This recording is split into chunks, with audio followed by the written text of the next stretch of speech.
नमस्कार. जर आपण कापसाच्या बाजाराकडे पाहिलं तर सध्या कापसाचे दर खूपच मर्यादित दायऱ्यात व्यवहार करताना दिसत आहे. खरं तर जसं कच्च्या तेलाचे दर आंतरराष्ट्रीय बाजारात 60 ते $70च्या रेंजमध्ये फिरताना दिसतात, तशाच प्रकारे सध्या कापूस बाजारामध्ये पाहायला मिळतोय. देशांतर्गत बाजारात सध्या निर्यातीला घेऊन थोडीशी सकारात्मक हालचाल निर्माण होत आहे. यामागचं मुख्य कारण म्हणजे भारतीय रुपयामध्ये झालेली मोठी घसरण. तसंच अमेरिका आणि भारतामधील ट्रेड टेन्शन काही प्रमाणात कमी होण्याची आशा बाजारात व्यक्त केली जात आहे. अलीकडे झालेल्या अनसिजनल पावसामुळे दक्षिण भारतातील कापूस पिकाबाबत काही प्रमाणात चिंता कायम आहे. याचा परिणाम उत्पादनावर होऊ शकतो आणि त्याचे संकेत आता हळूहळू बाजारात दिसू लागले आहेत. अलीकडील माहितीनुसार 2024-25 या हंगामातील कापूस उत्पादन सुमारे 8.5% घसरले आहे आणि आता ते 300 लाख गाठींपेक्षा खाली आले आहे. CCI कडून 1 ऑक्टोबरपासून MSP आधारित कापूस खरेदी सुरू करण्यात आलेली आहे. मात्र यामध्ये किती प्रमाणात माल येतो यावर पुढील चित्र स्पष्ट होईल. सरकारने 2025-26 साठी कापसाच्या हमीभावात सुमारे 11% वाढ केली आहे.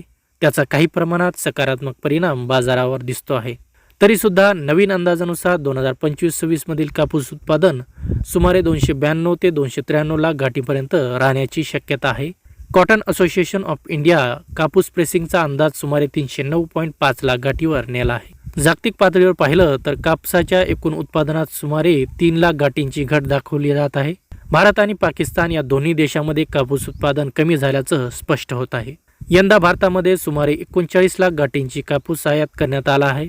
आंतरराष्ट्रीय बाजाराच्या तुलनेत भारतीय कापूस किमतींच्या बाबतीत पुरेसा सकारात्मक राहू शकलेला नाही, म्हणून इम्पोर्ट वाढलेला दिसतो. सध्या बाजारात एकूण सेंटिमेंट थोडासा स्थिर म्हणजेच ठहरावाचा आहे. जागतिक बाजारात रिसेशनची भीती असल्यामुळे जोपर्यंत डिमांडमध्ये ठोस सुधारणा होत नाही तोपर्यंत दर मोठ्या प्रमाणात वाढताना दिसणार नाही. तरीही आईस कॉटन 60 सेंटच्या खाली जाताना दिसत नाहीये, म्हणजेच मोठी घसरणही नाही. देशांतर्गत बाजारात 24,000 ते 26,000 रुपयांचा दायरा सध्या मजबूत आहे. पुढील काही दिवसात रायव्हल्स वाढलेले असल्यामुळे बाजारात चित्र अधिक स्पष्ट होईल. शेवटी एक गोष्ट लक्षात घ्यावी लागेल, सप्लायमेंट घट असली तरीही जोपर्यंत डिमांडमध्ये बदल होत नाही तोपर्यंत मोठी तेजी अपेक्षित नाही. म्हणूनच कापूस बाजारात सध्या साईडवे ते सौम्य सकारात्मक हालचाल दिसून येत आहे. आपण जर या चॅनलवर नवीन असाल तर सत्याची शेती या चॅनलला सबस्क्राईब करा आणि या व्हिडिओला लाईक आणि शेअर करा. धन्यवाद.